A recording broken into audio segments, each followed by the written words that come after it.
The file arrived in a manila envelope, edges softened by decades in storage. No return address. Just a postal stamp from Westchester County, dated March 1962, and inside, transcripts that should have remained buried. Session 14.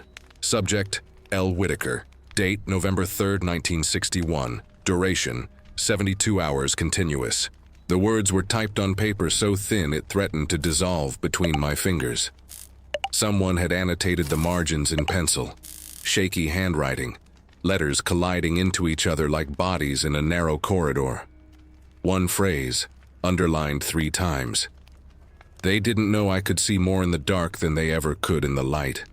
Lauren Whitaker's testimony, recorded 6 months after her release from Ravenswood Psychiatric Institute, exists now only in fragments. The original tapes were cataloged as damaged beyond recovery in 1967. Convenient, but the transcripts survived, smuggled out by a stenographer whose name has been redacted from every official document. What remains is a voice, fractured, yes, but unyielding.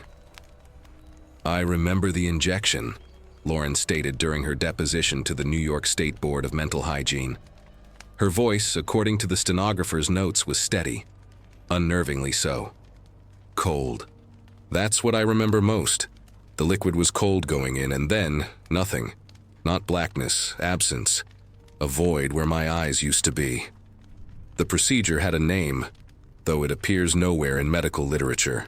Advanced Sensory Deprivation Therapy, Dr.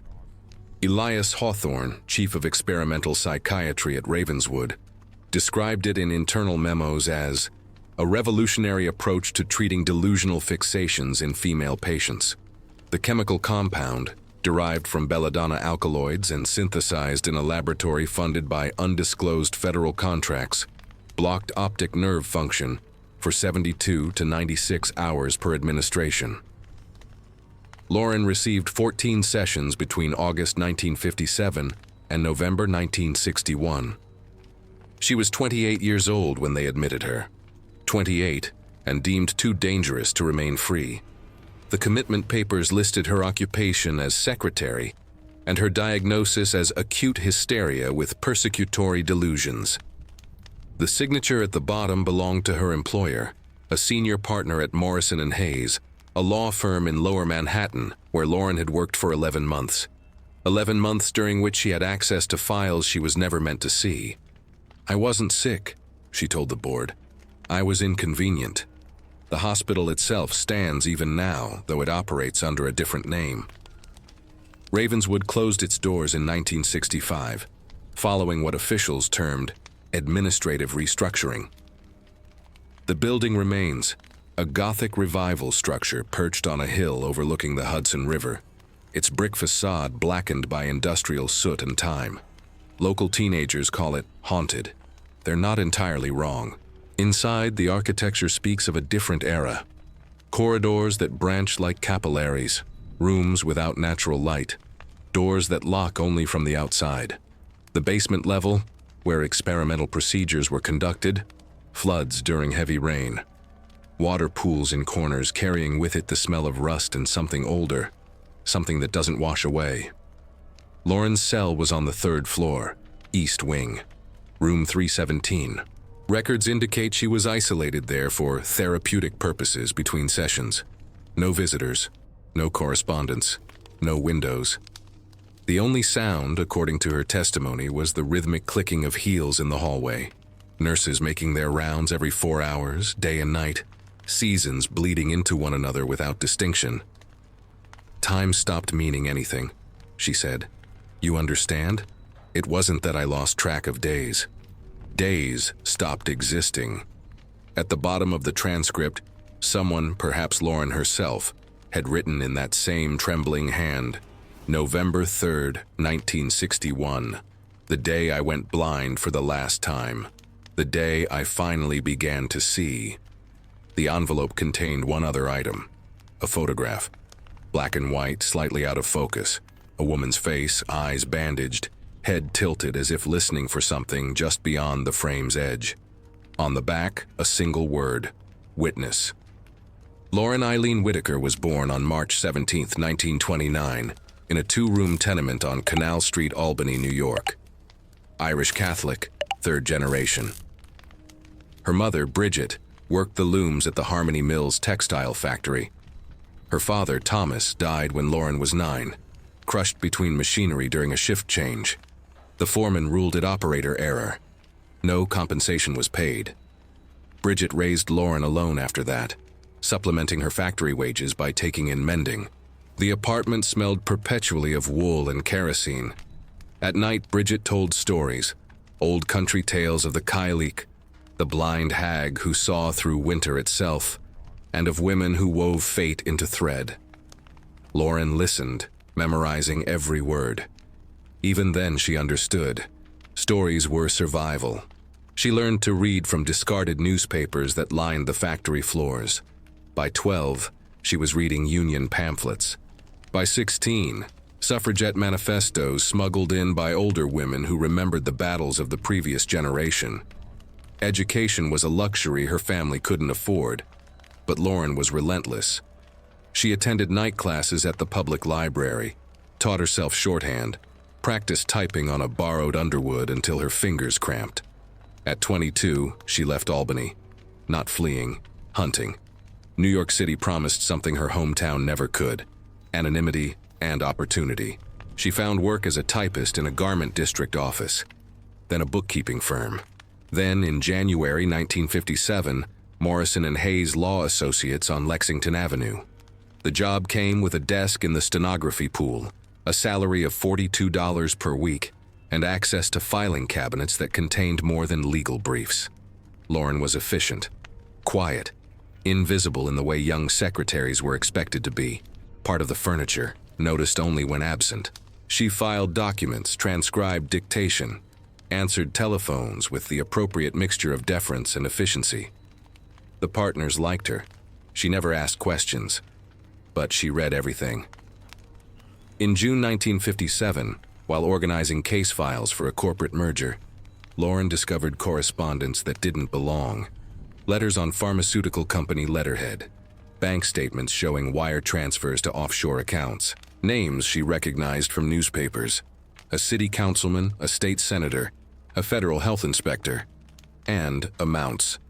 Significant amounts. The documents detailed a scheme: experimental drug trials conducted without proper authorization, test subjects recruited from state institutions, results falsified to expedite FDA approval. The profits would be substantial. The risks, to the participants, to public health, were deemed manageable. Lauren photographed 6 pages using a Brownie camera she'd borrowed. She didn't know then what she would do with the evidence. She only knew she couldn't pretend she hadn't seen it. On July 19, 1957, she met with a reporter from the New York Herald Tribune, a young man, ambitious, hungry for a story that would make his career. They met in a diner in Chelsea, away from the scrutiny of Midtown. Lauren slid the photographs across the Formica table. He studied them, his expression shifting from skepticism to alarm.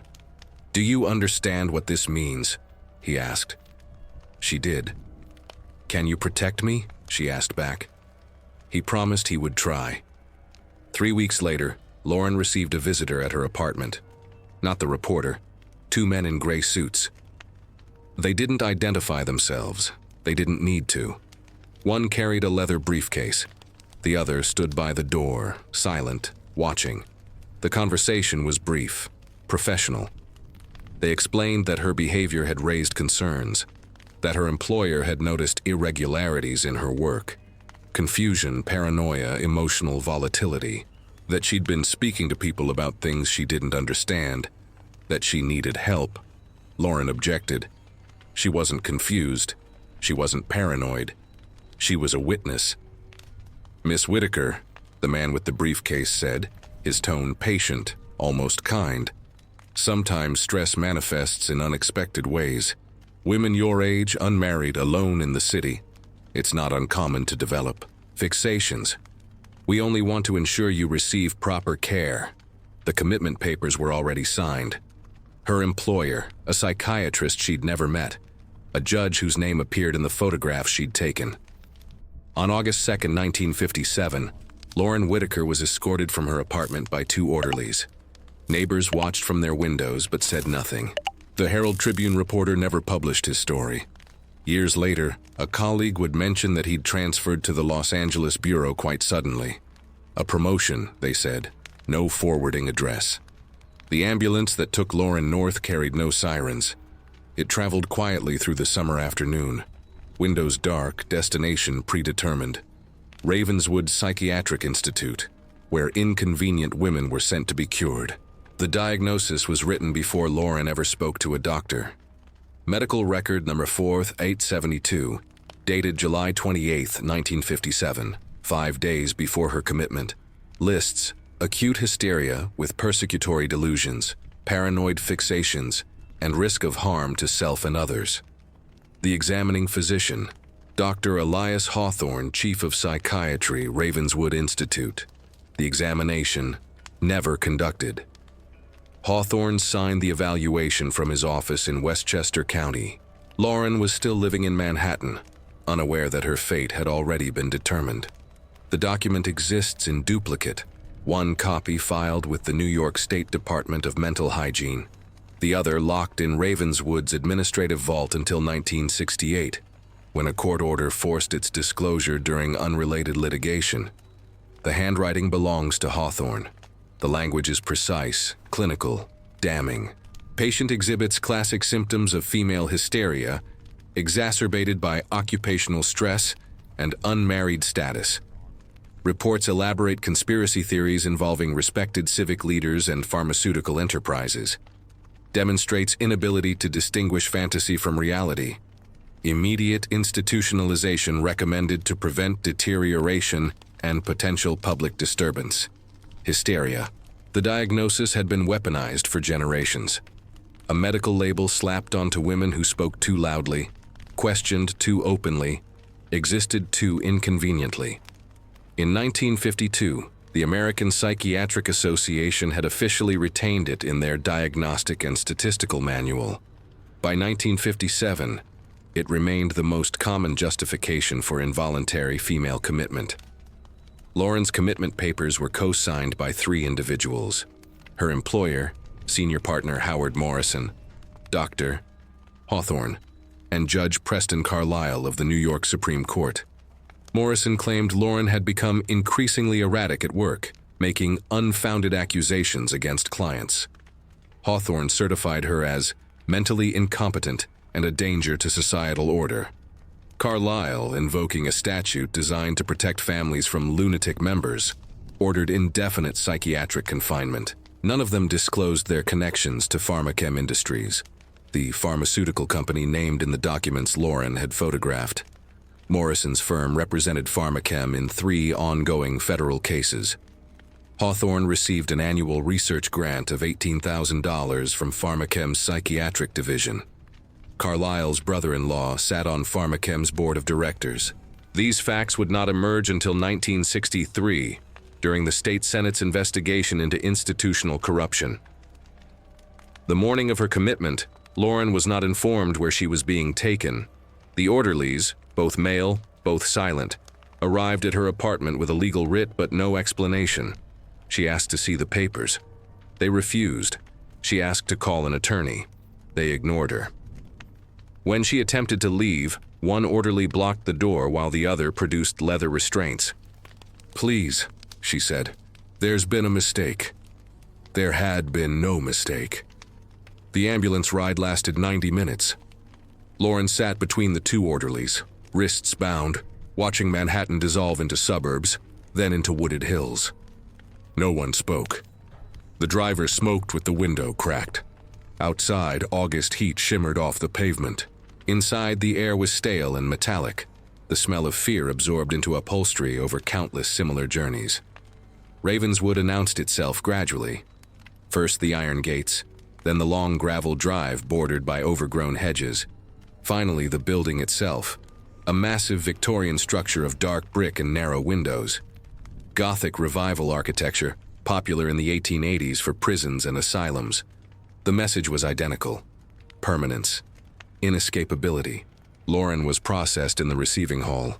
Name, age, religion, next of kin, marital status. The intake nurse, a woman in her 50s with gray hair pinned severely back, asked each question without looking up from her clipboard.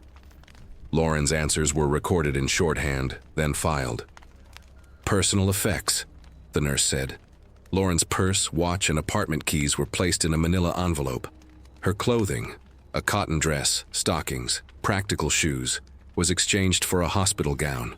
Thin fabric, no buttons, ties in the back she couldn't reach. This way. They walked down corridors that smelled of lye soap and something underneath it, something organic and rotten that cleaning couldn't eliminate. Doors lined both walls, each one identical, locked. Behind them, sounds, weeping, muttering, silence more unsettling than either. Room 317, third floor, east wing. The door opened. The room inside measured 10 feet by 12.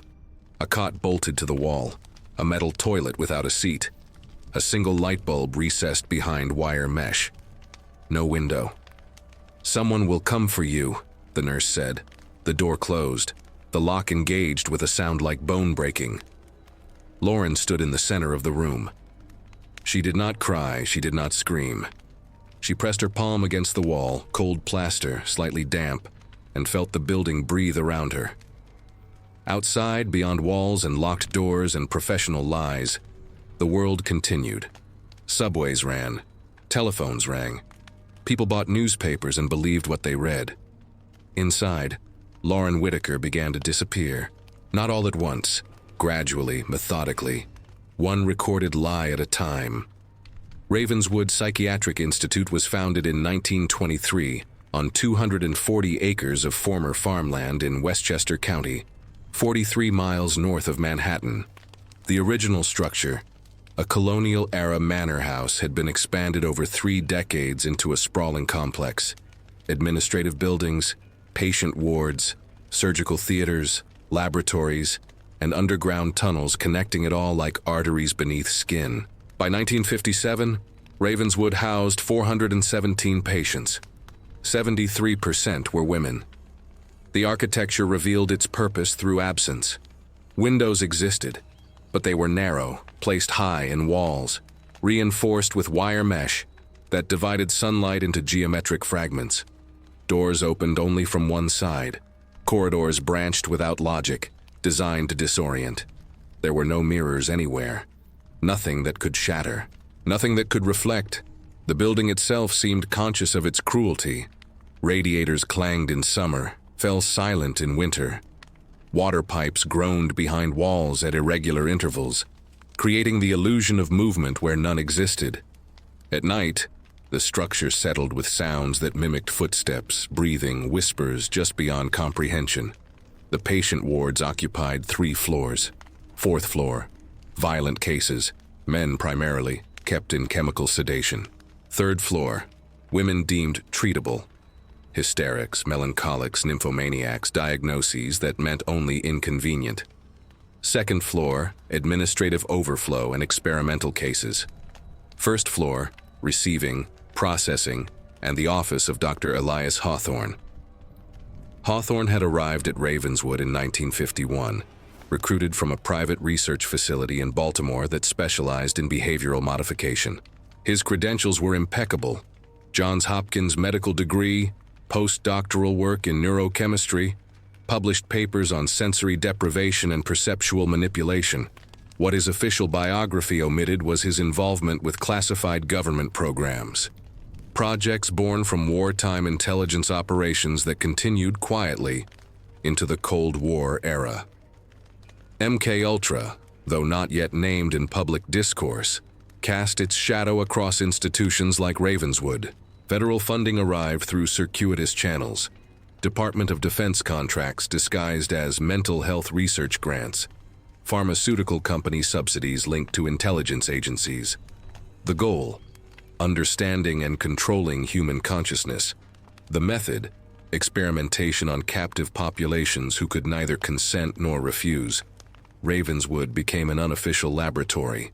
Its patients, test subjects who would never be acknowledged. The year 1957 marked the apex of these experiments. Sputnik had launched in October. igniting American paranoia about Soviet superiority.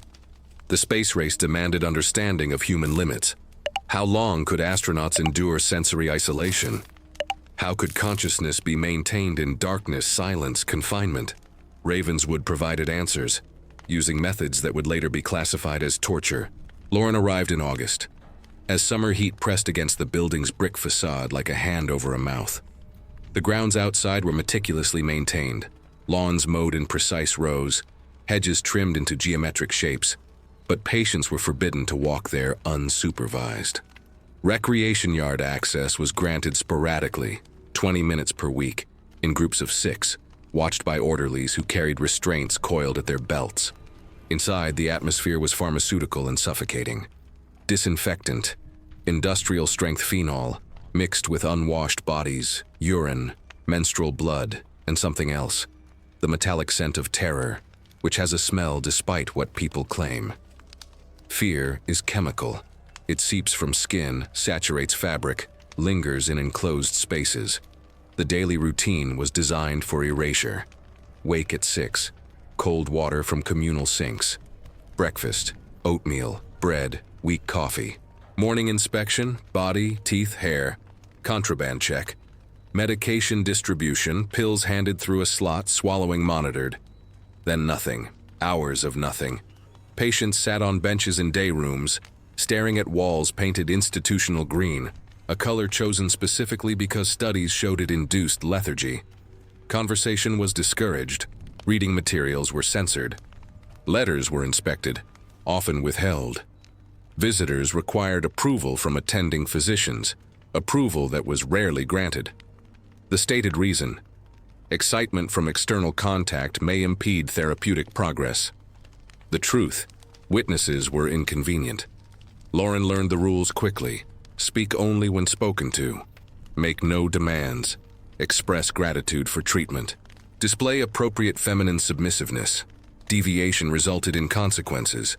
Medication increases, meal reductions, isolation. She learned other things too. Which nurses showed occasional mercy. Which orderlies enjoyed their authority too much. Which hours were safest, which were not. And she learned about Dr. Hawthorne.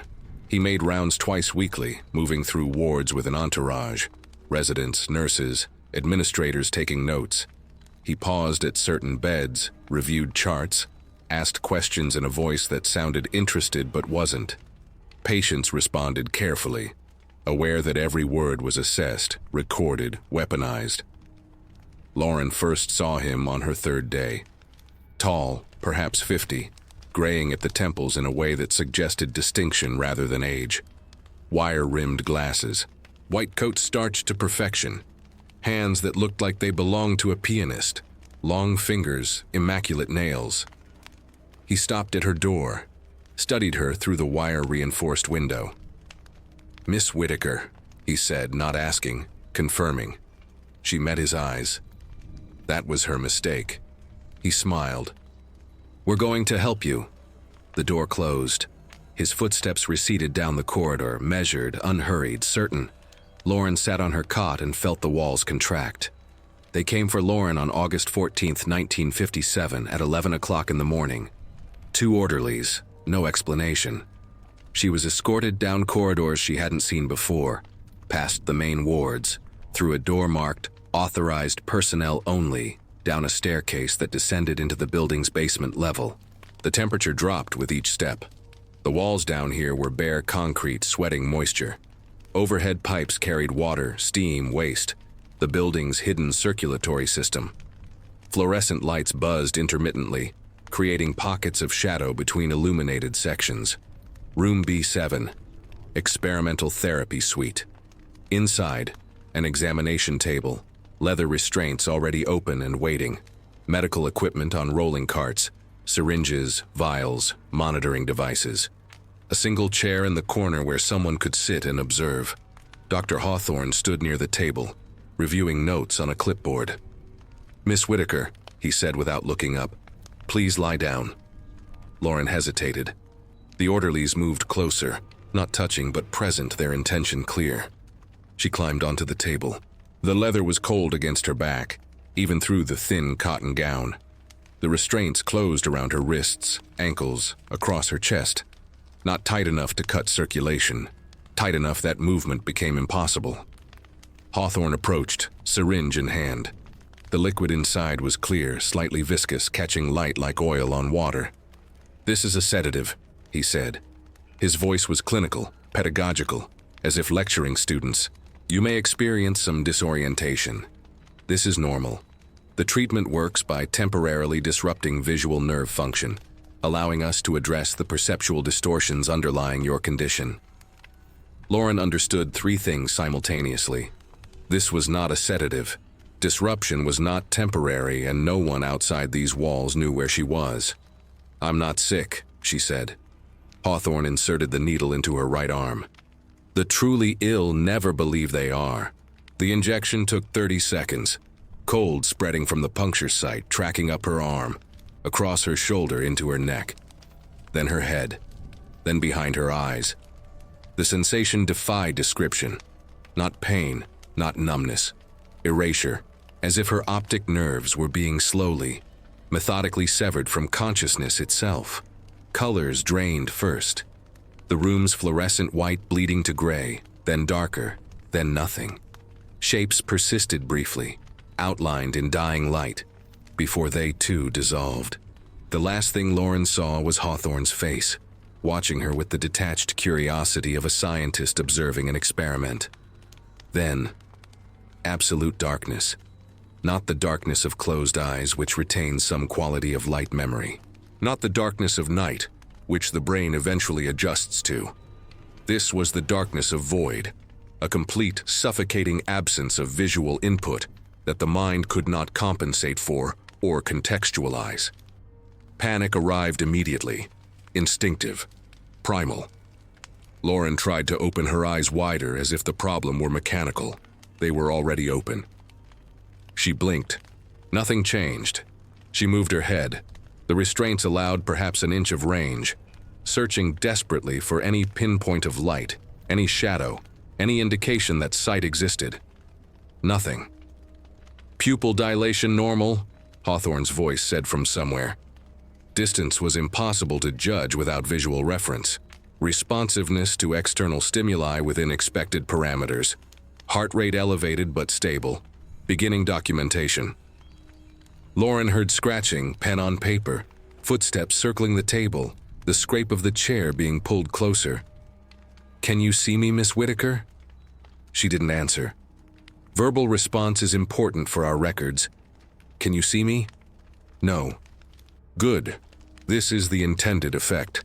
The compound I've administered is derived from belladonna alkaloids, modified for enhanced potency. In medieval times, women used belladonna to dilate their pupils, hence, beautiful lady. Vanity, you see, has always made women susceptible to poisoning themselves." He paused. Lauren heard him shift in his chair. "What you're experiencing now is temporary blindness, approximately 72 hours. During this period, we'll conduct baseline assessments of your psychological state when deprived of visual distraction. Many patients report remarkable clarity. Without sight, the mind is forced to confront itself. 72 hours. 3 days. 3 days in darkness. Time began to distort almost immediately. Without visual markers, without seeing light change, shadows shift, the passage of day into night, Lauren's circadian rhythm collapsed. Minutes felt like hours, or perhaps hours felt like minutes. There was no way to know. She was left alone in the darkness. The orderlies removed the restraints. She felt their hands, heard the leather sliding through buckles, but she remained on the table. Standing seemed impossible. The darkness had weight. It pressed against her, into her, through her. Eventually, minutes, hours, she heard voices. Not in the room, somewhere nearby. A woman crying. Another woman's voice, softer, comforting. "They do it to all of us," the soft voice said. "The darkness. It's how they make us forget." "Forget what?" Lauren whispered into the void. No answer. Perhaps she'd imagined it. Perhaps the darkness was already fracturing her mind. But the voices continued, filtering through walls or pipes or the building's strange acoustic channels. Names, phrases. Room 221, the electroshock Tuesdays. They took Catherine last week. She never came back. Lauren listened. In the darkness, with nothing else remaining, listening became everything. And slowly she began to understand. She wasn't the first. Blindness sharpens the other senses. This is documented medical fact. When visual cortex input ceases, the brain redistributes resources. Auditory processing intensifies. Tactile sensitivity heightens.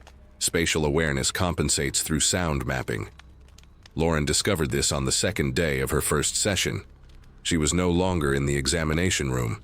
At some point, she couldn't remember when, orderlies had moved her to a cell, different from room 317. Smaller. The walls were padded.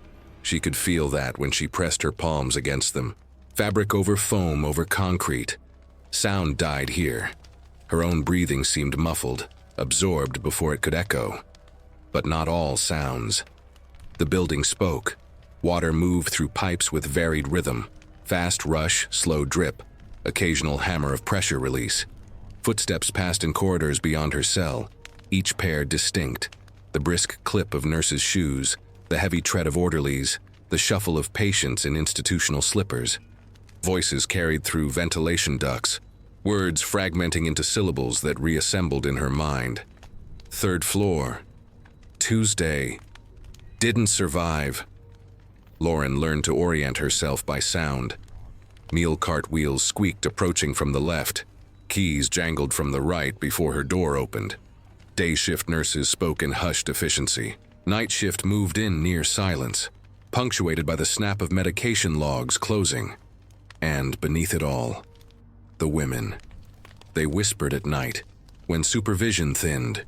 Their voices traveled through the padded walls, through pipes, through the building's architectural accidents that created acoustic channels between cells. Lauren couldn't see them, but she heard them. New girl in isolation? A voice. Older. Bronx accent. Hawthorne's project. Another voice. Younger. Southern lilt. Poor creature. Lauren pressed closer to the wall, cheek against padded fabric. I can hear you, she whispered. Silence. Then what's your name, honey? Lauren Whitaker. How long you been blind? I don't know, 2 days, 3. It's been 36 hours, the older voice said. I count everything. It's how you stay sane. I'm Dorothy Chen, room 315. I've been here 4 years. 4 years? Why? Lauren asked. I'm Chinese. My husband wanted my inheritance. Committed me for melancholia. Now I'm just here. The southern voice spoke again. I'm Pauline. I'm 319. 16 months. I was pregnant, unmarried. My daddy signed the papers. They did a procedure. After that, I got hysteria. Lauren's throat tightened. I was a witness to corruption. They called me delusional. They call us all something, Dorothy said. The diagnoses don't matter.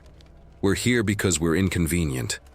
Over the following hours, Lauren counted them by meal deliveries, 3 so far. The women shared their stories through walls. Voices became identities. Margaret, room 312. Suffragette who'd protested too loudly. Lobotomized in 1954. Could still speak. Barely. Ruth, room 322. Jewish immigrant who'd reported her employer for labor violations. Diagnosed with moral insanity. Catherine. They didn't say which room. Past tense. They took Catherine last week for experimental intervention. She never came back. What do they do here? Lauren asked. Silence. Then Pauline. Everything they can't do in public hospitals. Electroshock without anesthesia. Insulin coma therapy. Drug trials. Hawthorne's special projects. Sensory deprivation, perception manipulation. And the sterilizations. They do a lot of sterilizations. They call it therapeutic, Dorothy added.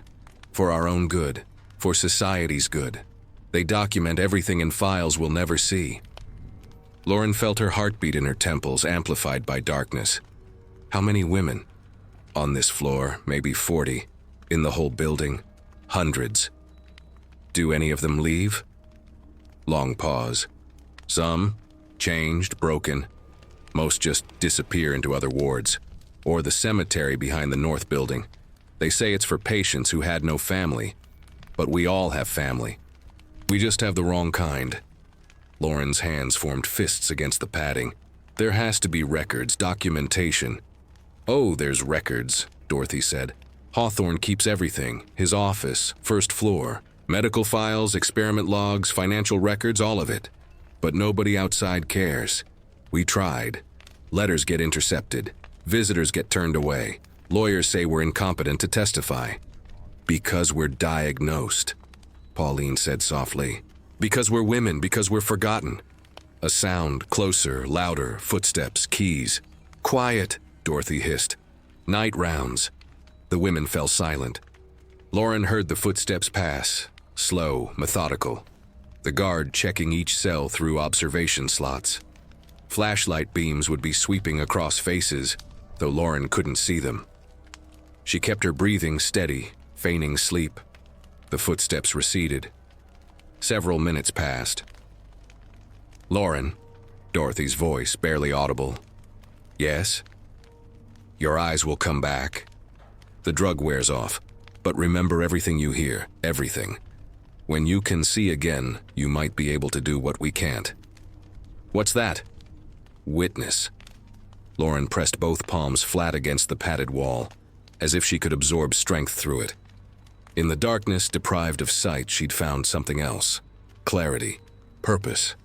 A chorus of women who'd been systematically erased, their voices preserved only in whispers through walls. She would remember. She would count. She would listen. And when her sight returned, she would see what they'd hidden in plain view. Behind her closed lids, unnecessary in absolute darkness, but habit persisted, Lauren saw nothing. But in her mind, she began constructing a map. Rooms, voices, stories, names. A blueprint of suffering that Ravenswood had spent years burying. They had made her blind to silence her. Instead, they'd given her perfect attention. The first session lasted 72 hours. When Lauren's vision returned, gradual, painful, light stabbing into retinas that had forgotten how to process it, she was moved back to room 317. She vomited twice from the sensory overload. Her hands trembled. Her balance was compromised. Walking required concentration, as if her body had forgotten its relationship with visible space. Dr. Hawthorne visited, took notes, asked questions. Did you experience clarity during the darkness? Lauren said nothing. Visual hallucinations upon return of sight are common. Document any occurrence. She documented nothing. She learned instead. Compliance prolonged observation. Resistance escalated intervention. Session 2 came 3 weeks later, September 1957. Same procedure, same injection, same void. But this time, Lauren knew what awaited. The terror was different, not surprise, but anticipation, which is its own form of torture. 72 hours multiplied by expectation equals eternity. Session 3, October. 4 days this time, 96 hours. Hawthorne noted in his records that extended duration produces enhanced therapeutic effect. The therapeutic effect was Lauren losing 6 pounds, unable to eat without seeing food. She drank water by feel, counting swallows, rationing them because she couldn't judge the cup's contents. Session 4, November. Back to 72 hours, but with a variation. Hawthorne played recordings during her blindness, voices asking questions, demanding responses. Tell us what you saw in those documents. Who did you tell? What did you think you understood? The interrogation disguised as therapy, therapy disguised as science. Lauren gave false answers, small ones at first, testing. The recordings continued regardless. They weren't seeking truth, they were seeking compliance. By Session 5, December 1957, Christmas week, Lauren had adapted. She'd learned to slow her heart rate during injections, conserving energy. She memorized her cell's dimensions through touch, 8 feet by 10 feet, ceiling 7 feet high, door 3 feet wide, handle 42 inches from the floor. She could navigate it blind. She made the darkness hers. This bothered Hawthorne. His notes recovered later reveal frustration. Subject demonstrates unusual resilience to sensory deprivation protocol. Consider increased intervention. Session 6, January 1958. They added restraints. Lauren spent 72 hours blind and immobilized. Bed sores developed. Muscle atrophy began. When her sight returned, she couldn't walk for 3 days. Session 7, February. Isolation extended. No voices through walls. They'd moved her to a deeper cell, true solitary confinement. The silence was worse than darkness. Lauren sang to herself. Lullabies her mother had sung. Irish ballads. Anything to confirm she still existed in audible space. Session 8, April. They photographed her during blindness. She heard the camera shutter, felt the flash even through closed, useless eyes. Later, she would see these photographs in evidence files. A woman strapped to a table, eyes open but empty, staring at nothing. The images carried captions. Subject 4872. Deprivation Session 8. Note absence of distress indicators. Adaptation suggests treatment efficacy. She looked like a corpse. She was still breathing. Session 9, June. Combined with electroshock. First the injection, then darkness, then electricity through her temples. Lauren couldn't see the procedure, only feel it. Metal contacts cold against her skull. The warning hum before current flowed, then her body no longer belonging to her. Muscles seizing, teeth clenching, consciousness fragmenting into white noise. She bit through her tongue. No one noticed for 6 hours. Session 10, August 1958. 1 year since her arrival. This session lasted 5 days. 120 hours. Lauren emerged with permanent photosensitivity. Bright light caused migraines, nausea, temporary vision loss. Hawthorne classified this as acceptable side effect. Session 11, October. They increased the dose. Blindness lasted 6 days, but the chemical didn't fully metabolize. Her vision returned blurred, doubled, colors inverted. Red appeared green. Objects left trails when she turned her head. The distortions persisted for 3 weeks. Session 12, January 1959. Hawthorne introduced experimental adjuncts, drugs to suppress REM sleep during blindness, preventing dreams. Lauren existed in waking darkness without even subconscious escape. She began to dissociate. Her sense of self detached from her body, floating somewhere near the ceiling, watching a blind woman strapped to a table who might or might not be her. Session 13, May 1959. Combined deprivation, sight, sound, touch. They wrapped her in bandages, plugged her ears, suspended her in a water tank, sensory isolation tank, precursor to later CIA interrogation techniques. Lauren floated in darkness, silence, weightlessness. Time stopped meaning anything. When they pulled her out after 72 hours, she couldn't remember her own name for 6 hours. Hawthorne wrote, subject approaching optimal dissociative state. 1 additional session recommended to achieve complete ego dissolution. Session 14, November 3, 1961, the final session, the longest. They prepared her differently this time. Higher dose, deeper sedation, monitoring equipment attached, EEG nodes, cardiac leads, respiration tracker. Hawthorne was documenting everything because this was intended to be his masterwork. Complete psychological breakdown and reconstruction. The injection burned. The darkness came faster, heavier, absolute. Lauren was left alone for 7 days. 168 hours fed intravenously, catheterized, monitored remotely.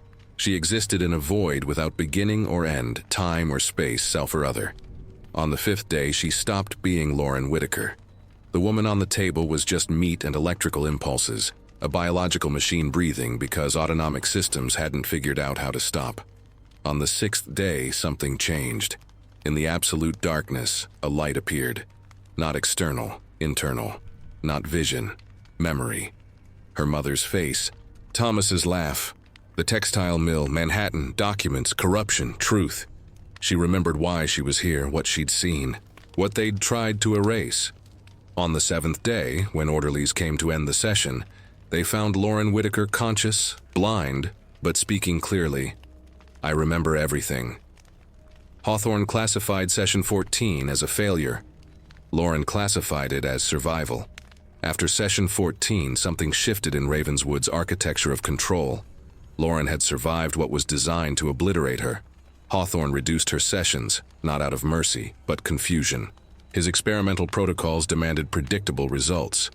Lauren had become unpredictable. She was returned to room 317, no longer isolated. Standard ward routines resumed.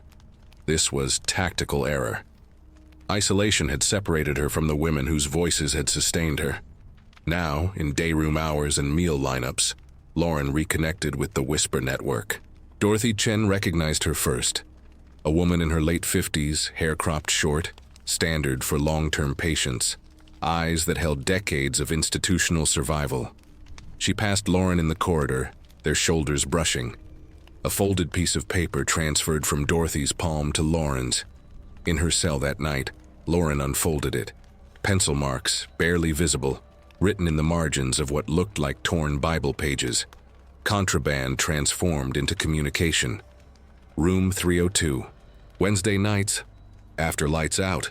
Second pipe knock 3 times. Wednesday came.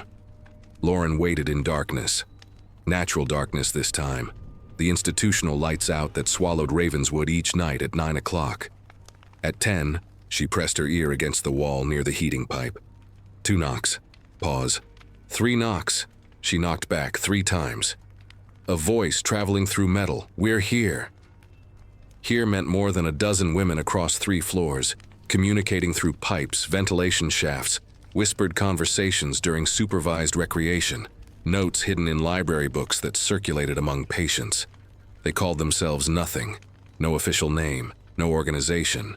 Just women who'd decided that silence was complicity. They shared information. Which nurses could be trusted with small kindnesses, which orderlies accepted bribes, which doctors were genuinely trying to help, versus which were Hawthorne's collaborators. They documented patterns. Who disappeared into electroshock therapy and returned changed, who vanished to the surgical wing for gynecological procedures, and never menstruated again. Lauren contributed what she'd learned during her 14 sessions of induced blindness. The basement level held Hawthorne's private office, accessible through the east stairwell. His files were kept in locked cabinets, but the locks were standard institutional issue, pickable with hairpins if you knew how. And Lauren, who'd learned to navigate by touch in absolute darkness, had become expert at manipulating small metal objects by feel alone. "You can't get to the basement," Pauline warned during a whispered exchange in the day room. They sat side by side, faces angled away from each other, lips barely moving, a technique perfected over months. Guard station at the stairwell. Cameras in the corridors. "Cameras have blind spots," Dorothy said from across the room, pretending to read. "Every building has them. You just need someone who knows the architecture." That someone was Margaret. Room 312, the lobotomized suffragette. Her speech was damaged, cognitive function impaired, but her memory, specific architectural memory, remained intact. She'd worked as a draftswoman before her activism became inconvenient. During dayroom hours, she drew on paper with crayons meant for art therapy. Innocent pictures that, viewed correctly, were detailed floor plans. Lauren studied these drawings, memorized the blind spots. The camera on the east stairwell corridor pointed down the hall but couldn't see the stairwell door itself. The guard station sightline was blocked by a support column.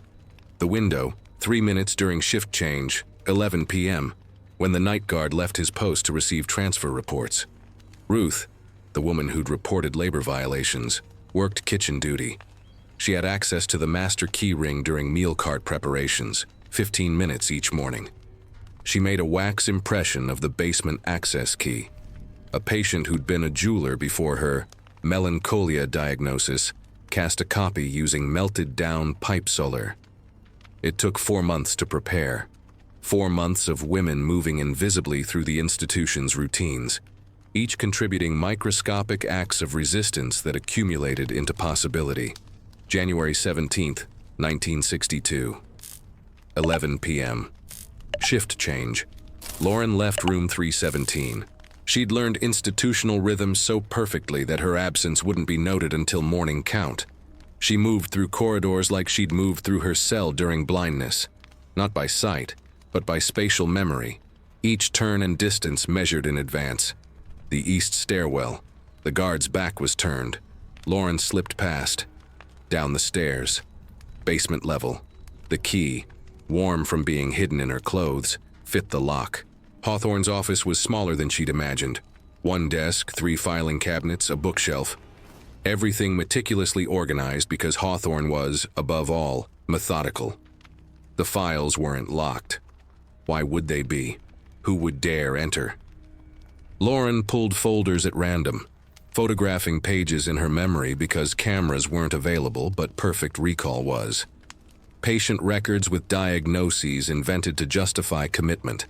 Financial ledgers showing pharmaceutical company payments. Correspondence with government agencies using coded language. Subjects, trials, expendable populations, and names. So many names. Women admitted. Women sterilized. Women who died during complications. Women whose families had been told they'd been transferred to other facilities. Catherine, the woman who'd never come back. Lauren found her file. Deceased, March 1961. Cause: respiratory failure during routine treatment. Actual cause, according to Hawthorne's personal notes kept in a separate folder. Adverse reaction to experimental compound SX7. Subject expired during induced respiratory paralysis. Disposal handled through standard mortuary protocols. Family notified of natural causes. Murder. Documented. Filed. Forgotten. Lauren heard footsteps. Above. Approaching the stairwell.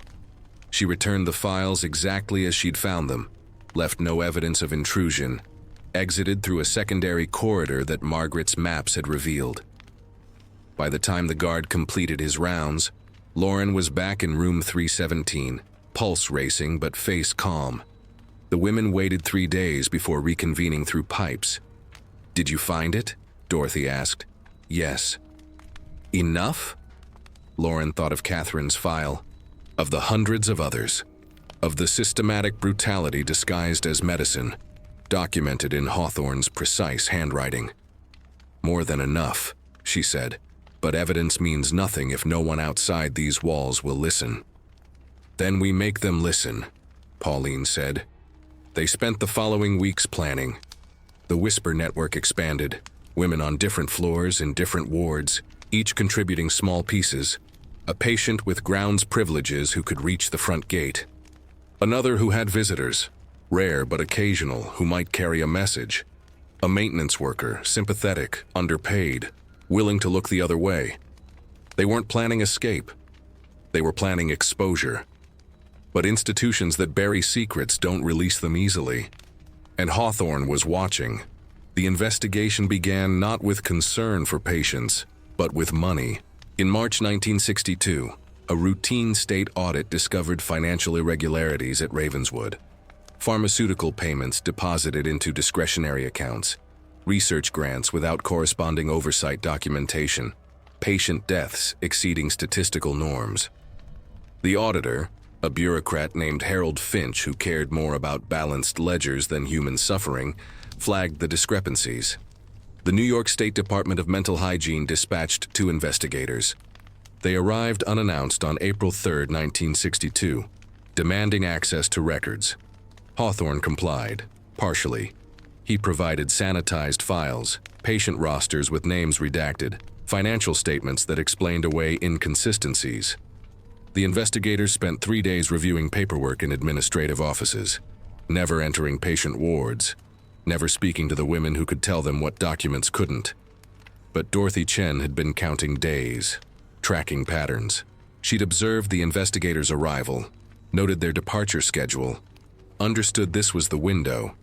Narrow, fragile, perhaps the only one. On their final day, as the investigators prepared to leave, a woman collapsed in the main corridor. Theatrical. Planned.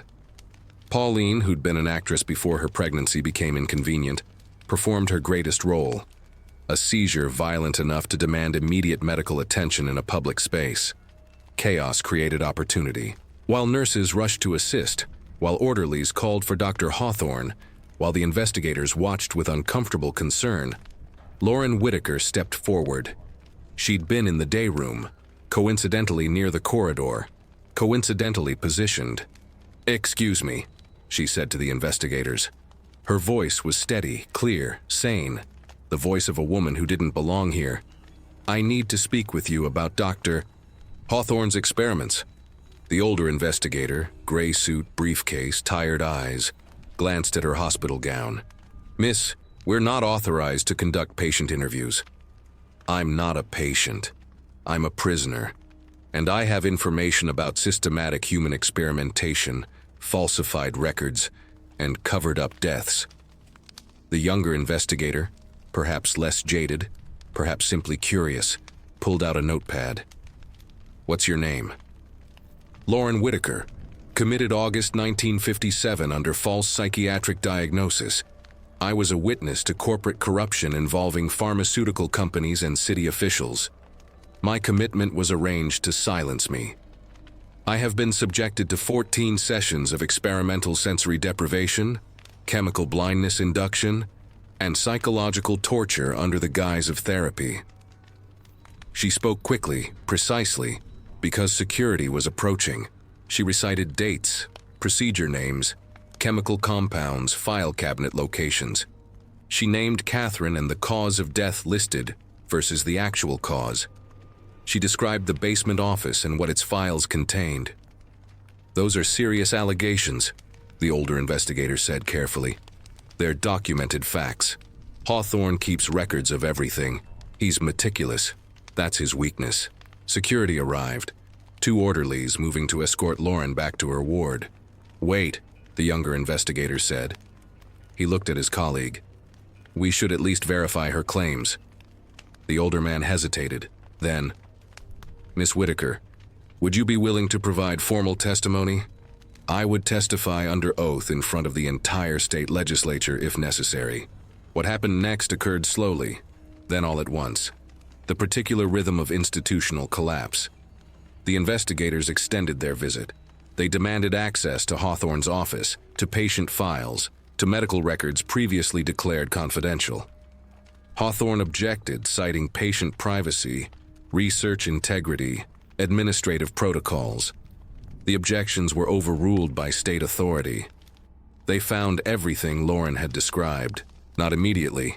Hawthorne had 48 hours to sanitize further, to hide what could be hidden, to destroy what couldn't.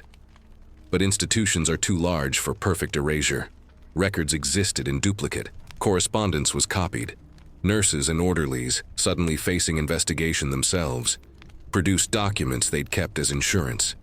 Catherine's file, the experimental protocols, the financial arrangements, the list of women sterilized without consent, all of it. Lauren was transferred out of Ravenswood on April 19, 1962, to a state hospital in Albany for independent psychiatric evaluation. The evaluation, conducted by doctors unconnected to Hawthorne, concluded, "Patient displays no evidence of mental illness. Commitment appears to have been unjustified. Immediate release recommended." She was freed on April 24, 1962. 4 years, 8 months, and 22 days after her arrival. The world outside was simultaneously familiar and alien. Colors were too bright. Her photosensitivity hadn't improved. Sounds were overwhelming after years of institutional quiet.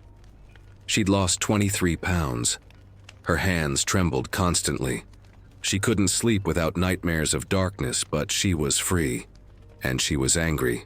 Lauren spent the next 8 months providing testimony. State hearings, criminal investigations, civil depositions. She spoke to reporters who finally believed her. The New York Times ran a front-page story in September 1962. Former patient exposes illegal experiments at state mental hospital. Other women came forward. Dorothy Chen, Pauline, Ruth, Margaret speaking through an advocate because her words still tangled. They testified about sterilizations, electroshock, isolation, systematic abuse disguised as treatment. Dr. Elias Hawthorne was terminated in October 1962. His medical license was suspended pending criminal investigation. The investigation revealed connections to classified federal programs, MK Ultra, though that name wouldn't become public for another decade, and pharmaceutical company funding that violated research ethics.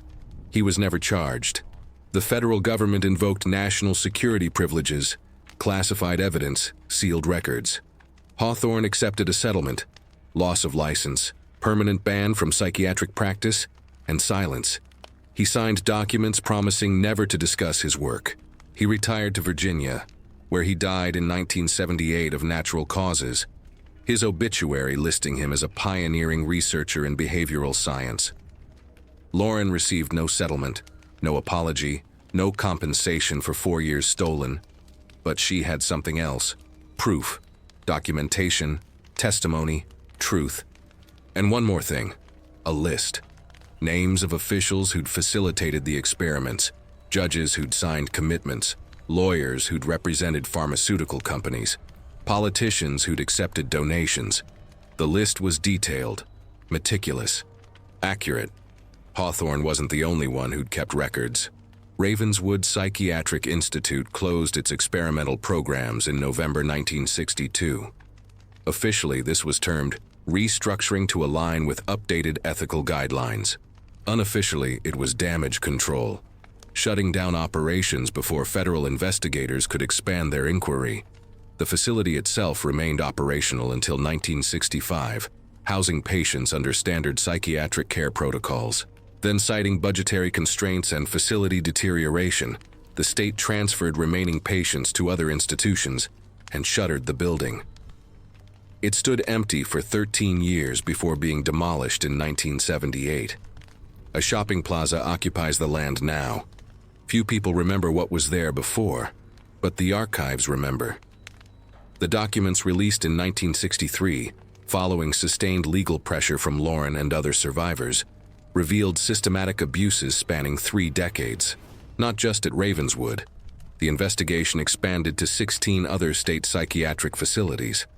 Common patterns emerged: involuntary sterilizations, experimental drug trials, electroshock therapy administered as punishment rather than treatment, patients held indefinitely based on diagnoses designed to justify commitment rather than describe illness.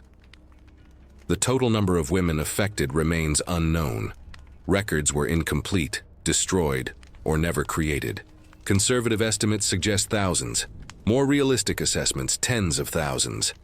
Lauren Whitaker dedicated the remainder of her life to ensuring their stories weren't buried again.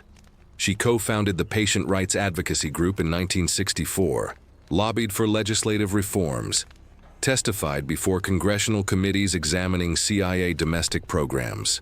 When the Church Committee exposed MK Ultra in 1975, Lauren was there, connecting dots between classified experiments and institutional abuses she'd survived. Her testimony contributed to the National Research Act of 1974, establishing institutional review boards and informed consent requirements for human experimentation. Small victories, inadequate compensation for what had been stolen, but victories nonetheless. Dorothy Chen was released in 1963, after 7 years at Ravenswood. She never recovered her inheritance. Her husband had spent it. She worked as a seamstress in San Francisco until her death in 1992. She and Lauren corresponded weekly for 30 years. Pauline returned to Georgia. She never spoke publicly about her experience, but she kept detailed diaries, 17 volumes donated to university archives after her death in 2001. Researchers still study them for insights into institutional trauma. Margaret died in 1967, still institutionalized, her lobotomy irreversible. Lauren attended her funeral. 3 people were there. Ruth emigrated to Israel in 1964. She became a labor organizer, fighting the same battles that had led to her commitment. She lived to be 93. Of the women who whispered through walls at Ravenswood, approximately 60 have been identified by name. How many others existed without documentation? Women who entered as Jane Doe and left as ashes, who died during complications and were buried in unmarked graves, who were transferred between facilities until their origins became untraceable. The institutional cemetery behind Ravenswood's North Building contained 247 marked graves when the facility closed. State records listed only 83 patient deaths during Ravenswood's operational period. The discrepancy was never explained. In 1982, researchers attempted to cross-reference cemetery records with admission logs. 164 graves matched no existing patient documentation. No names, no dates, no causes of death. Just numbers carved into concrete markers. 17, 43, 89, 102. Lauren visited that cemetery once in 1985 during a documentary filming. She walked among the markers, reading numbers that represented women erased from history. The documentary crew asked if she wanted to say anything for the camera. She was silent for 37 seconds. Then, "They thought darkness would make us disappear. They thought silence would make us forgotten. They were wrong. Every woman buried here was someone's daughter, someone's sister, someone who mattered. And every woman who survived carries their stories now. We are their witnesses. We are their memory. We are the light they tried to extinguish." The documentary aired on PBS in 1986. It was nominated for an Emmy. More importantly, it generated 17,000 letters from viewers, many from women who'd been institutionalized themselves, who'd never spoken about it, who finally felt safe enough to say, "This happened to me too."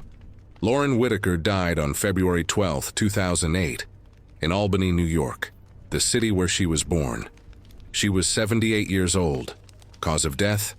Stroke. She was survived by no immediate family, having never married, never had children. Whether by choice or consequence of Ravenswood's procedures, she never disclosed. Her personal papers, including correspondence with other survivors, testimony transcripts, and photographs documenting her activism, were donated to Cornell University's Division of Rare and Manuscript Collections. They occupy 47 archival boxes.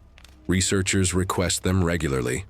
One item stands out, a small notebook, pages yellowed, filled with names written in various hands, some steady, some trembling, some barely legible. 216 names.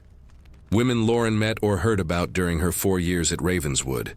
Women who never made it into official records. Women who existed only in whispered conversations and secret lists. At the bottom of the final page, in Lauren's handwriting, dated 2007, 1 year before her death, "I kept my promise, I remembered. All of them. And now you know they existed."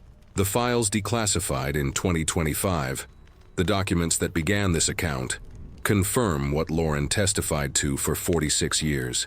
They contain internal memos acknowledging regrettable excesses in experimental protocols, correspondence discussing subject disposal procedures, and financial records proving institutional collaboration with classified government programs. They also contain something else, a note handwritten dated November 1961, found in Hawthorne's personal effects after his death. Just one sentence. Subject 4872 demonstrates unacceptable resistance to ego dissolution. Recommend permanent commitment. Subject 4872. Lauren Whitaker, the woman who refused to be erased. She survived. She testified. She remembered. And because she did, we know what happened in the shadows of Ravenswood and institutions like it.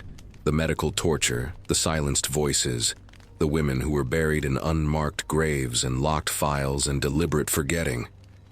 This is not a complete accounting. Files remain sealed. Testimonies were never recorded. Women died without naming their abusers. But this is a beginning, an exhumation of truth from the earth where powerful men tried to bury it. Lauren Whitaker's story is one. There are thousands more. Some have been told, most haven't. But they exist. waiting in archives and memories and whispered family histories about the aunt who went away and never came back. In a world that tried to erase them, we remember, because forgetting would make us complicit. And justice, however late, however incomplete, demands witness. A world that tried to erase them, women who never returned remembers.